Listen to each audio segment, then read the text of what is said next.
bien, mademoiselle. Je m'excuse, mademoiselle Bishop. Bonsoir, Betty. Bonjour, Gino. Je suis prête.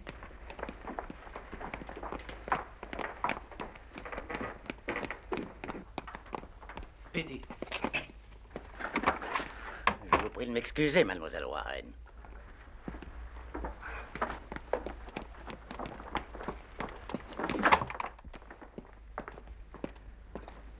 C'est celle-ci? Non, la valise qui est dans ma chambre. Il te faudra un manteau bien chaud, tu auras froid sur le bateau. Il est dans la penderie.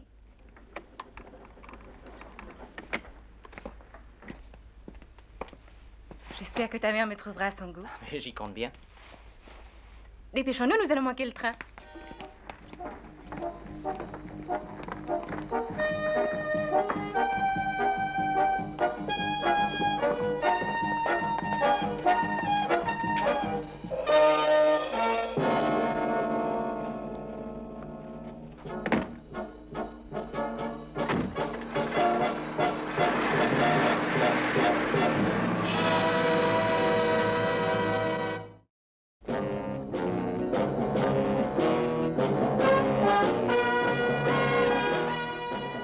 Tous les gouvernements ont leurs services secrets. En Amérique, c'est le CIA. En France, le 2e bureau. En Angleterre, le M15. L'organisation atlantique a le sien aussi. Dans les cas difficiles, on fait appel à moi ou à quelqu'un dans mon genre.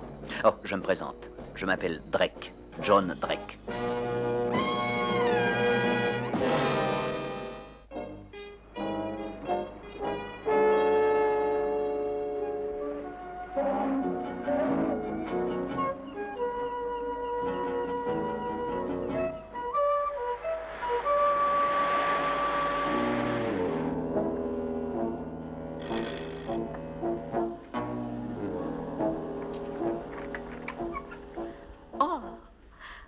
Bonjour, monsieur. Bonjour, êtes-vous mademoiselle Parish? Oh, mon Dieu, non. Sonnez au premier. Oh, je suis vraiment confus de vous avoir dérangé. Mais je vous en prie, mais ne recommencez pas. Je vous le jure. Premier étage au bout du couloir. Le numéro 7. Je vous remercie beaucoup. Ah, John Drake. Colonel Whitmore. Bonjour. Comment allez-vous? Mademoiselle Parish, monsieur Drake. Mademoiselle Parish travaille à l'ambassade, service du chiffre. Bonjour. Mademoiselle Parish, parlez-moi de cette affaire. Eh bien, mademoiselle Parish a loué cet appartement avec une jeune fille du nom d'Elizabeth Warren qui travaille aussi au service du chiffre. Quand mademoiselle Parish est revenue la nuit dernière, elle a trouvé cette courte lettre qui l'attendait. Gino a des ennuis familiaux. Vais à Venise pour une semaine. Lettre suit. Eh bien, ainsi que je vous l'ai dit, elle travaille au service du chiffre et aucun membre de ce service n'est autorisé à quitter ce pays sans notre permission. Je vois. Quelle sorte de fille est-elle? Elle a d'excellentes références, on n'a rien contre elle, autrement on ne l'emploierait pas dans ce service. Ce voyage est donc imprévu. Oui, la lettre m'a surprise. Elle était en congé depuis hier pour une quinzaine de jours. Elle avait envisagé de faire un séjour à Londres pour visiter des musées, des galeries d'art. Pourrais-je savoir à quelle heure vous êtes rentrée hier soir, mademoiselle Parish? Environ minuit, je crois. Pas après minuit et demi. J'ai appelé le service de sécurité immédiatement. Vous étiez très amis? Oui, sans quoi je n'aurais jamais partagé avec elle l'appartement. Pas de dispute? Fréquente, mais rien de sérieux. Quelle sorte de fille est-elle? Est-ce qu'elle aime sortir, danser, boire ou... Betty? Non, elle est sérieuse, intellectuelle. À mon avis, assez naïve, mais je l'adore. Et ce Gino? Gino Borelli? Il est très beau. Et où l'a-t-elle rencontré? Elle me l'a chippé, comme on dit. Et je l'avais invité ici à passer la soirée. Ils se sont disputés, et depuis, ils n'ont pas cessé de se quereller. Alors elle ne l'aime pas? Oh, si, elle l'aime. C'est une manœuvre d'approche. Elle provoque les hommes. Et vous n'avez pas deviné que ce serait sérieux? Betty est toujours sérieuse. Mais j'ai été très surprise qu'elle devienne amoureuse au point de... Au point de? De le suivre à Venise. Qu'est-ce que vous pensez de cet homme, ce Gino Borelli? Je n'en pense rien. Il est joli garçon, élégant, soigné de sa personne. Savez-vous de quoi il vit? Là, j'en sais rien du tout. Je vous suis très reconnaissant, mademoiselle Parish. Je vous en prie, colonel. J'ignorais qu'elle allait devenir à ce point-là folle de lui. Merci, mademoiselle. Est-ce qu'elle avait accès aux renseignements secrets? Oui, elle y avait accès. Elle ne se rend pas compte des répercussions que ça peut avoir. Si jamais une fuite se produit, cela peut devenir désastreux. Le nouveau chiffre a justement été adopté il y a un mois. Coïncidence peut-être, mais nous n'avons pas le droit de courir un tel risque. Et vous me demandez de la retrouver et de la ramener? Oui, monsieur Drake, si vous le faites, nous vous devrons une fière chandelle. Quelle est son adresse? Les services d'immigration à Vaisselle de Borelli. C'est le numéro 105 via Genova. Parfait, je vais téléphoner à Venise. Merci. Au revoir, mademoiselle. Et encore merci.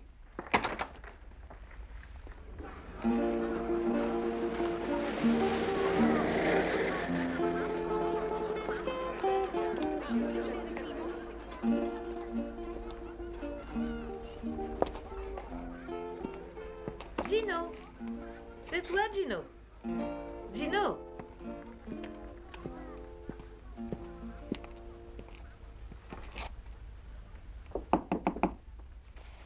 Oh, je m'excuse, monsieur, mais j'ai cru que c'était mon fils.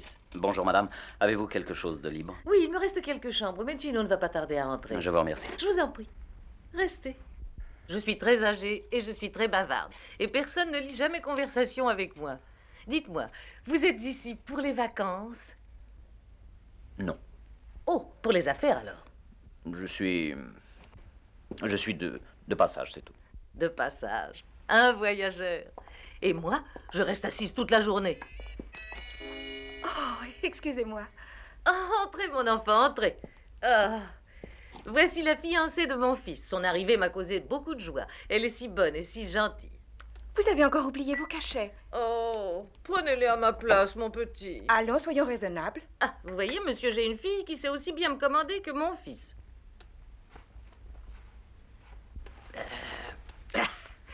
Et vous disiez que vous étiez ici pour affaires? Non. Ah, et combien de temps comptez-vous rester? Ah, oh, bah, ça dépend. Ah, un jeune homme ne devrait jamais venir à Venise tout seul. C'est la cité de l'amour. Oui, c'est ce qu'on dit. Et rien n'est plus juste. Cette jeune personne pourrait vous le dire, hein? Quelle nouvelle attend de l'hôpital? La nuit dernière a été assez bonne. Est-il hors de danger? Ils disent qu'il va aussi bien qu'on pouvait l'espérer. Ce qui ne veut rien dire, au fond. Oh, mais nous oublions ce monsieur. Voici mon fils Gino. Ce monsieur veut une chambre. Oh, excusez-moi. Vous reviendrez me voir, monsieur, hein? C'est promis. Merci. Vous restez longtemps? Non, je ne pense pas. Ah, ça ne fait rien, je vais vous donner une grande chambre donnant sur le canal. La vue est magnifique. Merci. Vous connaissez Venise? Oui, j'y suis déjà venu. Elle est charmante, votre fiancée. Bah, elle plaît beaucoup à votre mère. Ah oui, j'ai beaucoup de chance. Elle est si gentille pour maman. Suivez-moi. Merci. Vous avez un de vos parents à l'hôpital? Mon frère Alberto. Gravement malade.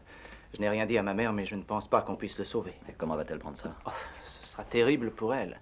Alberto était son favori. Voici votre chambre, monsieur. Je pense que vous vous y plairez. Non, elle est très bien. Si vous désirez quoi que ce soit, vous n'avez qu'à sonner. Merci.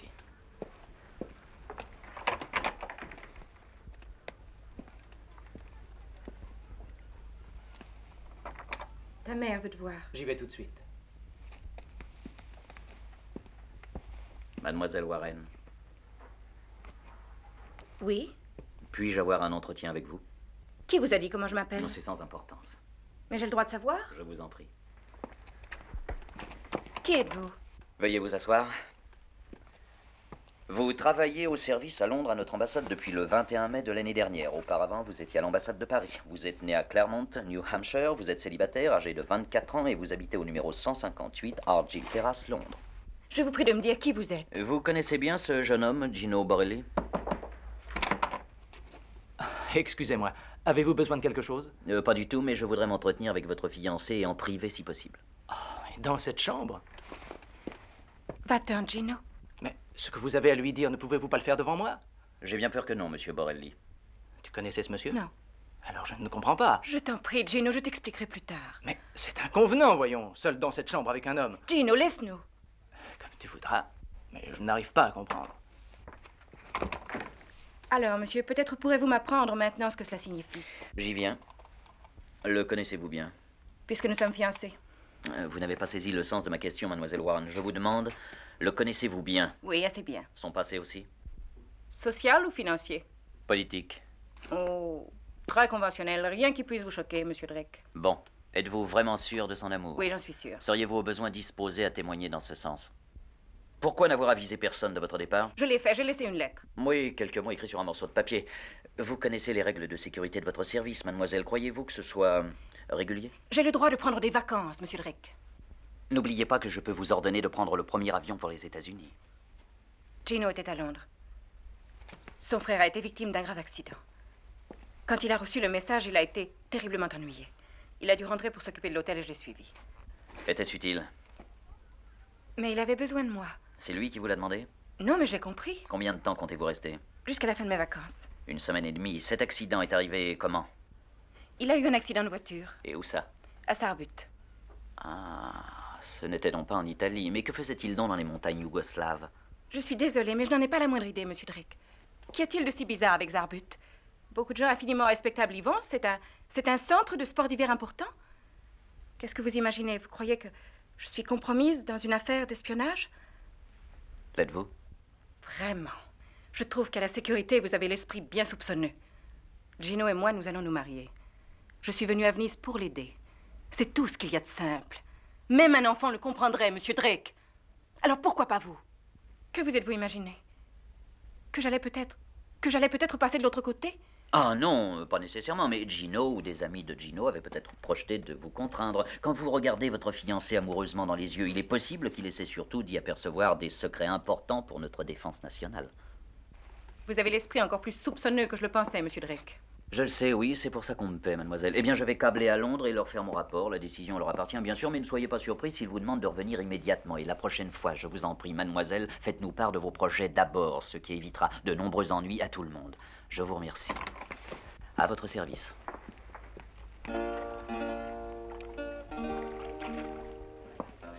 Bonsoir. Oh, je voudrais vous parler un moment. Ah, il est assez Je vous tard en et je prie. crains que... Je vous en prie. C'est bon. Vous avez eu une conversation intéressante avec ma fiancée. Ne vous en a-t-elle pas parlé? Vous ne m'aimez pas, monsieur Drake. Il est bien difficile de répondre à une question Croyez-vous vraiment comme que ça. je veuille lui faire du mal? Je l'aime beaucoup. C'est ce qu'elle m'a dit, oui. Et elle est toute ma vie. Sans elle, je ne sais pas ce que je ferais. Et pourquoi me racontez-vous tout ça? Je voudrais que vous compreniez ce que je ressens vraiment. Ah, mais je vous comprends. Je veux aussi que vous compreniez qu'il ne lui arrivera rien aussi longtemps qu'il me restera un souffle de vie. Ah, je suis heureux de l'entendre. Vous vous demandez tous les deux ce que j'ai bien pu câbler à Londres aujourd'hui, avouez-le.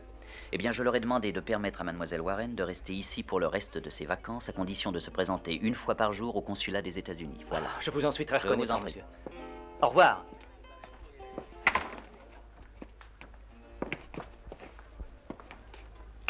Monsieur Drake, un moment, voulez-vous? Je voudrais vous dire que... Tout est arrangé, Betty. Je viens de parler à monsieur Drake et il m'a dit qu'il ne fallait pas nous inquiéter. Il a confiance en toi et je crois que maintenant il a aussi un peu confiance en moi. Bonne nuit. Je te le répète. Il m'a dit que tout était arrangé.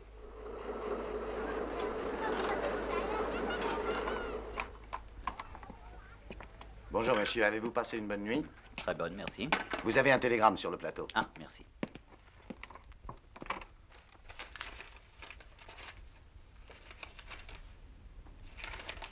Permission accordée. Mademoiselle Warren peut rester.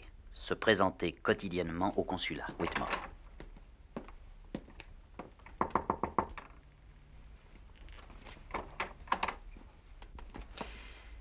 Madame Borelli est-elle ici? Marie, un monsieur demande Madame Borelli. Oh, Madame Borelli est partie. Ah. Et il y a longtemps?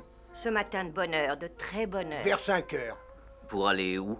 Voir son fils à l'hôpital. Alberto, Où est-ce? à Sarbut. Ils ont dû prendre le premier train. Oui, le rapide. Sarbut est très loin. Elle était seule? Oh non, monsieur, non. La fiancée de Gino était avec elle. Et Gino Borelli, où est-il? J'en sais rien du tout. Je crois qu'il les a accompagnés, mais il n'est pas revenu encore. Je vous remercie.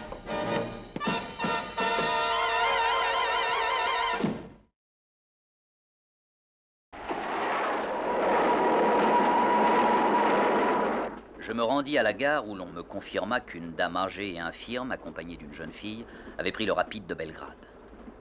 Sarbut était sur la même ligne que Belgrade. L'histoire du frère mourant était plausible, mais il y avait dans tout ça quelque chose d'inquiétant. En 2 jours, Betty Warren avait fait le chemin séparant une paisible rue londonienne d'une ville située à proximité du rideau de fer. À Sarbut, il lui serait facile de franchir la montagne en quelques heures, avec de précieux renseignements sur le nouveau chiffre des États-Unis.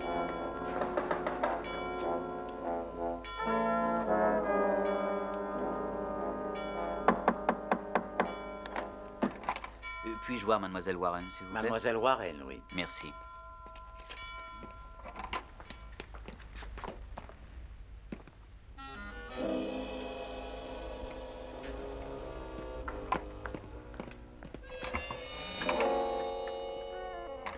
venez-vous faire ici? Ce que je viens faire ici. Mademoiselle Warren, je me suis porté garant de vous afin que vous puissiez rester à Venise et vous partez comme ça, sans crier gare. Vous avez dit que je pouvais. J'ai dit ça et quand, je vous prie? Mais à Gino, hier soir, quand vous êtes venu chez nous, vous étiez présent quand il m'a dit que vous lui aviez parlé, que tout était Mais il arrangé. n'était pas question de ça, mademoiselle. À quoi croyez-vous qu'il faisait allusion en prétendant que tout était arrangé? Au fait que je pouvais accompagner sa mère à Zarbeau. Et vous croyez vraiment que je vous y aurais autorisé? Un télégramme est arrivé hier soir pendant votre absence, nous annonçant qu'Alberto était mort. La pauvre Madame Borelli était folle de douleur. Elle voulait partir tout de suite. Je lui ai dit que je l'accompagnerais, si vous le vouliez bien. Pourquoi vous et non Gino? Il ne peut pas quitter l'hôtel. Qui pourrait le diriger? D'accord. Prenez vos bagages. Nous allons repartir immédiatement. Mais tâchez de comprendre, monsieur Drake. Je ne peux pas laisser cette pauvre femme toute seule. Écoutez, c'est un piège qu'on vous a tendu en vous amenant ici. Et le plus tôt nous quitterons ce pays, le mieux ce sera. Un piège? Gino a menti. Quand il a dit que je vous donnais l'autorisation d'accompagner sa mère, votre fiancé mentait. Je suis sûre que c'est uniquement parce qu'il ne prend pas au sérieux mon travail et vos craintes, monsieur Drake. Et il vous l'expliquera lui-même quand vous le reverrez. S'il lui arrive de mentir, c'est pour éviter des discussions inutiles. Est-ce mal? Ne discutez pas, faites vos bagages, nous allons repartir immédiatement. Voyons, soyez raisonnable. Vous êtes dans un pays civilisé, vous êtes au milieu d'une grande ville. Comment parviendrait-on à m'enlever? Ce serait très facile. Inutile de vous en inquiéter maintenant, puisque dans quelques minutes, nous partons pour Venise. J'ai dit que je vous ramenais tout de suite. Gino! Je ne voulais pas te laisser seul, va, et je suis venu. Venu donner un coup de main? Je ne comptais pas vous trouver là, monsieur Drake. Eh bien, moi, si, au contraire. J'aurais parié que je vous y rencontrerais connaissant vos sentiments envers mademoiselle Warren. Mais qu'êtes-vous venu faire? Je suis venu pour la ramener. Il est convaincu qu'on cherche à m'enlever et que tu veux me faire du mal. Du mal à toi? Mais ne vous ai-je pas donné ma parole, monsieur Drake? J'aime Betty. Je n'en ai pas l'impression. Mais enfin, que voudriez-vous qu'il lui arrive? Je ne vais pas attendre de le savoir. Allons, venez. Restez où vous êtes, monsieur Drake. Vous y êtes? Il est loin, le jeune homme prévenant et amoureux.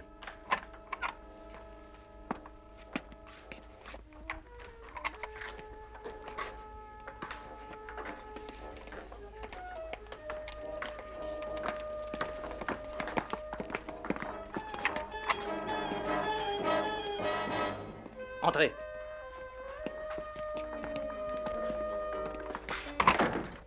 Et voilà, c'est elle.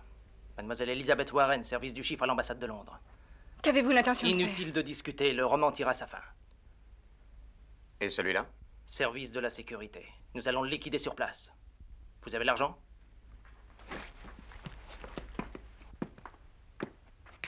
Maintenant, nous devons partir. Vous allez traverser la frontière en plein jour? Nous avons obtenu un permis de la douane pour passer le corps sans autre formalité.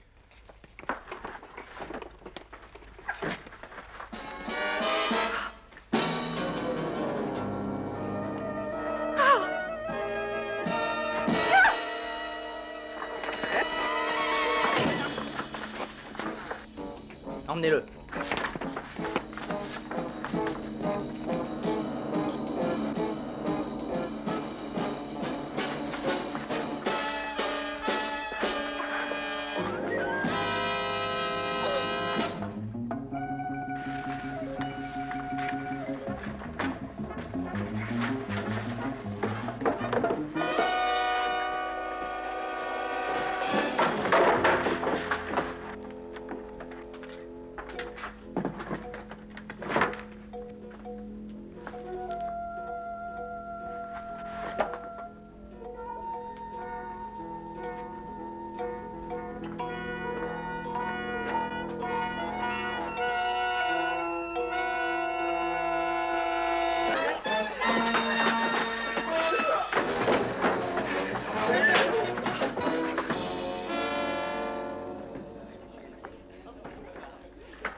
Faites vite, allez jusqu'à la frontière. Je vais aller voir ce qui s'est passé. Gino, qu'est-ce qui se passe? Partons immédiatement. Attends.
Vous ne pouvez pas atterrir. Attendez une minute. Vous n'avez pas le droit d'atterrir ici. Ordonnez au pilote de dégager la route immédiatement. Attendez, écoutez-moi un moment.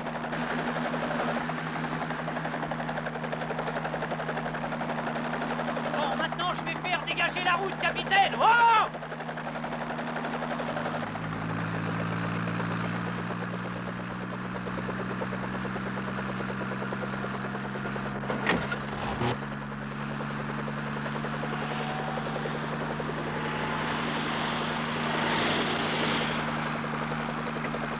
Descendez tous. Nous allons fouiller la voiture. Mais capitaine, vous avez vu notre permis, vous n'avez pas le droit. Descendez tous. Dites à vos hommes de sortir le cercueil. Vous avez fait une grave erreur. Rendez-vous compte que c'est le corps d'un frère du général Harut. Si vous voulez vous attirer de graves difficultés avec notre pays, essayez donc de l'ouvrir. Nous serions désolés de laisser passer le frère du général sans lui rendre les ultimes honneurs.